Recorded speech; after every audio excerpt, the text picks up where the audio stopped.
Pour Bertrand Lavier, c'est le grand retour au Centre Pompidou. Après une première exposition il y a 20 ans, cette fois c'est la rétrospective. De quoi être attentif aux dernières finitions dans le montage. C'est un peu la revue avant l'ouverture. Dans Lavier, depuis 69, on retrouve les grandes œuvres de l'artiste qui jongle depuis 40 ans entre peinture et objets du quotidien. J'ai toujours essayé d'incarner et de ne pas dématérialiser les œuvres, comme ça a été une tendance d'ailleurs très importante, très intéressante.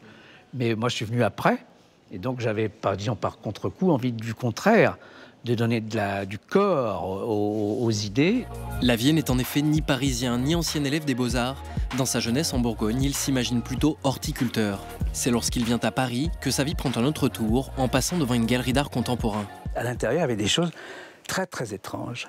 Et alors, je ne savais pas ce que c'était, parce que ça ne correspondait pas à l'idée qu'on se fait de l'art.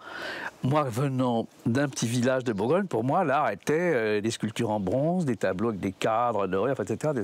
Et moi, je pense qu'on ne vient pas peintre en regardant un coucher de soleil, on devient peintre en voyant un tableau de Turner qui représente un coucher de soleil. Et donc là, c'est un peu la même chose. C'est ça qui a été voilà, mon ouverture à la création de mon époque. Et voilà, le virus était là. On est en 69 et le déclic se manifeste par une ligne blanche qu'il peint ici, sur la vigne vierge de sa maison natale. Et faisant ça, je ne savais pas qu'un jour je prendrais des pianos ou des réfrigérateurs, mais il y avait quand même déjà une inclinaison à peindre sur un problème avec le réel. C'est avec ça que Lavier se fait connaître, ce qu'il appelle la peinture sur motif. On connaît tous ce tableau de Magritte qui est « Ceci n'est pas une pipe ». On voit une pipe qui est peinte sur un petit tableau et on écrit « Ceci n'est pas une pipe ». Je dirais que sur cette œuvre, vous avez la vraie pipe et la représentation de la pipe en même temps. C'est-à-dire que vous avez un vrai piano et puis vous avez la peinture d'un piano. Donc la peinture et sa copie et sa représentation sont intimement liées.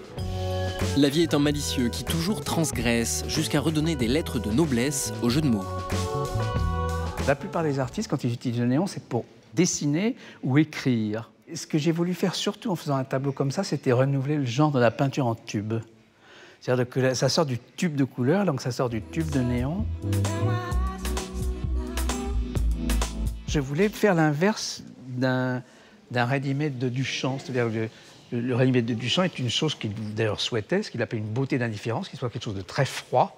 Et donc j'ai cherché une voiture, je voulais qu'elle ait des vertus plastiques extrêmement évidentes, que ça soit une sculpture, au fond, tragique. Par rapport au ready-made, c'est plutôt un ready destroy. Lavier s'amuse tant avec l'histoire de l'art qu'avec la culture populaire. Il puise son inspiration partout, comme ici, dans les cases du magazine Mickey. Ce sont les œuvres qui sont dans le musée imaginaire d'art moderne où Mickey a des aventures. Ça vient de l'imaginaire, ça a été baigné dans le réel, et puis ça repart derrière la vitre, et donc on refait une bande dessinée. Une installation inédite conçue pour cette rétrospective, hommage à cet horticulteur contrarié qui ne se départit jamais de son sens de l'humour. Si la restauratrice me voit faire ça, on se fait jeter. De faire quoi? Ça.